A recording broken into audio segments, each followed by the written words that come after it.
thing real quick, not to go too far off of this, but I'm becoming, get my tinfoil hat on.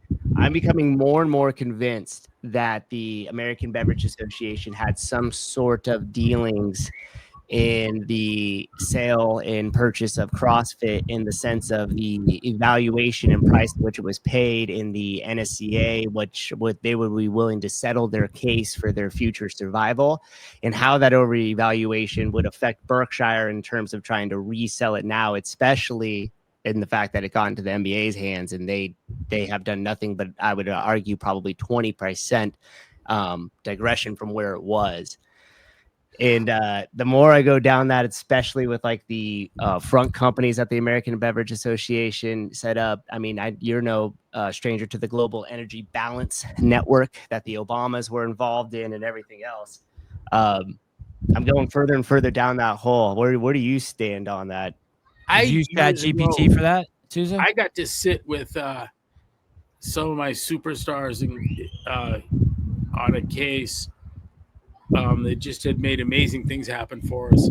And I made it clear that I was looking for speculation. I understand that I'm not asking you to give me demonstrative reasoning for anything, just plausibility. If you had to guess, secret ballot, write it down.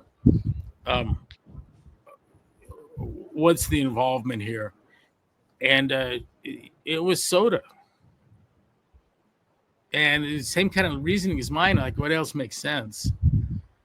I can't find a fiduciary angle for silence on that case that doesn't involve an owner with one testicle at least in the grip. Mm-hmm. And what's so cool about asking those attorneys, because nobody was closer. And here's the other thing. This is even more important. This is a beautiful thing. Nobody was more in court, closer. They're very smart, and they don't give a fuck. It could have been Satan or Jesus. They wouldn't pick one or the other. They don't care. Mm-hmm. But they know they don't know, and they find the behavior odd. There was a lot of odd behaviors. Yeah, and it just seems weird now, because the price that it was done when it was originally sold, I think is really far away from where it's at now. I understand the need to keep it from me on the purchase, because the mission would continue. Can you state the obvious, Greg, and explain why the American Beverage Association would want CrossFit to go away? Because it was explained on the CrossFit podcast yesterday, and the lady had it a little bit wrong.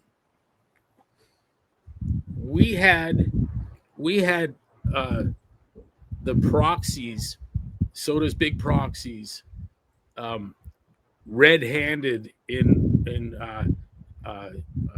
falsification, fabrication of data, suborning falsification, fabrication of data, viewing us as a competitor, moving known false information across state lines. And this is all judicial findings. Before trial begins, we're going to start with these premises in inference sanctions that they lied, and they did it seeing us as a competitor.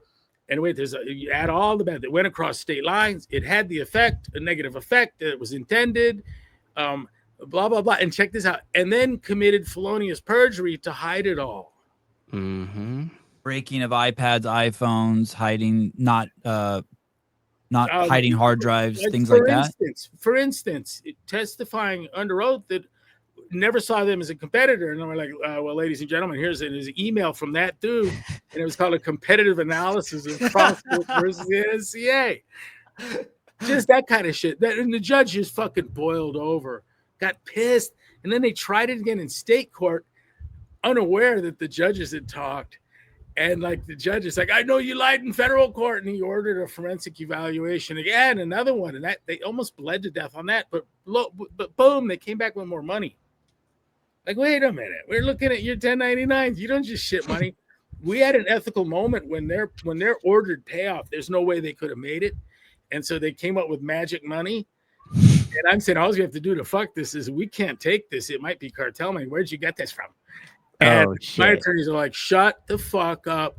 Take the money. We put it in the bank. You can't do that to us. Don't go there. Where did you get the money? They didn't have the money. They got the money.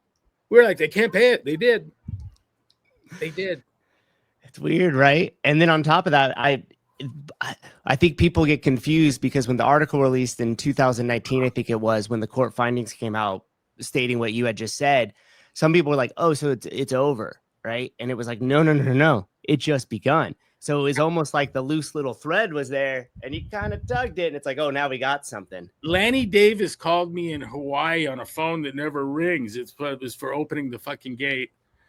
And leaves a big fat message where on the message he tells me several lies about what my attorneys have said, but he couldn't be a nicer guy, and he wants to let me know how he's so impressed with all the amazing work I've done. This is a phone message, and that he's not an attorney he's an attorney but not an attorney for any of the interested parties, but he's the friend of someone who's interested, and he can't wait to talk. And so I pawn him off to the attorneys, and he tells them he doesn't think this is worth far north of 100 million.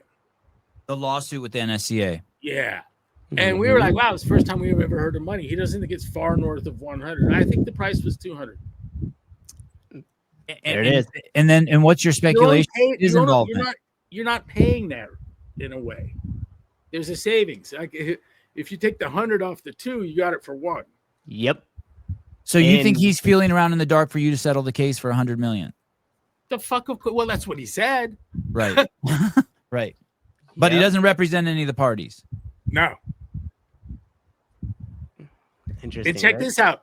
When the forensic evaluation came back and, hey, the emails, they said there were none. We found like 3.5 million. They had more emails on CrossFit than we did. This is in the state case. Who called us to let us know the case has been it's over. It's done. It's been dropped. Lanny Davis. We heard from Lanny ahead of anybody. Oh, wow. Before any of the attorneys. And then we're like, okay, we still want to see the evidence. You can't. The case has been dropped. It's gone. And we're like, oh, I want to see the 3 million emails you said you didn't have between you and Soda. And this happened because I called them soda whores in comments, and they sued me. And in discovery, so my attorney is saying it doesn't even have a legal meaning, a whore. Like it doesn't. That's like you can't. And I'm like, oh, I'll give it one. I'm ready. You know, like let's rock and roll. And they included Russ Green and Russ Berger and the company, and that ended up getting dropped because of the 3 million emails between them and Soda concerning CrossFit that didn't exist. Right. You know, it's funny. I was lucky enough to sneak into one of the DDCs when you were addressing the MDL1 and you had the lawyers and stuff up there. And I was in the very back of the room and you were talking exactly about that. And you were like, hey, let's go ahead and share some of these emails back and forth. And you were like, some of them were so outrageous that they had even hoped that there had been a shooting at one of the events to slow down the progress of CrossFit in the public. Yeah.